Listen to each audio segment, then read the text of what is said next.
It's amazing how sometimes there is a family story that no one talks about. One summer when I was about 10 years old, I found out something that really surprised me. At the time, I was staying with my grandparents on their farm. I loved spending time with them, but Granddad was pretty busy working every day and Grandma didn't always talk very much. I know they loved me by the way they smiled at me all the time, and they always told me that I took after my dad. However, I don't think they were always comfortable being around an energetic girl. So I had to find ways to entertain myself. I used to love going up to the attic. I would spend hours looking through all the old stuff stored up there. There were boxes of books and papers and a lot of other interesting things.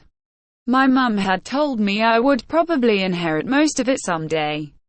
One day, while I was looking around in the corner of the room, I came across a chest full of old-fashioned dresses. They looked expensive, the kind of thing a woman would wear to a fancy party. A lot of them were made of silk. Who do they all belong to? I wondered. For the next few days, I kept thinking about the clothes. I finally told my grandmother what I had found. For a moment, she sat there not saying anything. Granddad looked up from his newspaper and smiled. "Well, you can't keep it a secret," he said.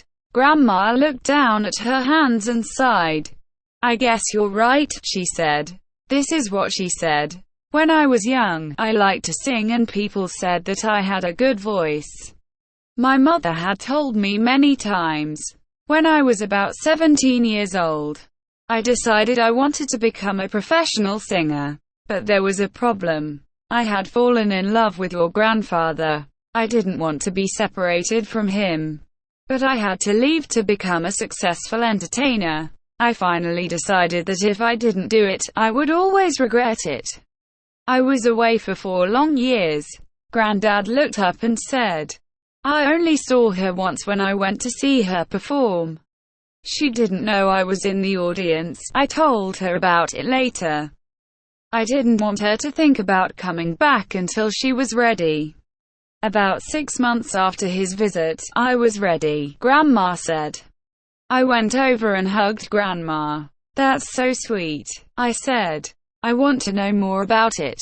Grandma smiled at me and replied, "Maybe I'll tell you more another day." That was fine with me. But the next day I was back up in the attic looking at all Grandma's wonderful clothes and thinking about what her life must have been like then.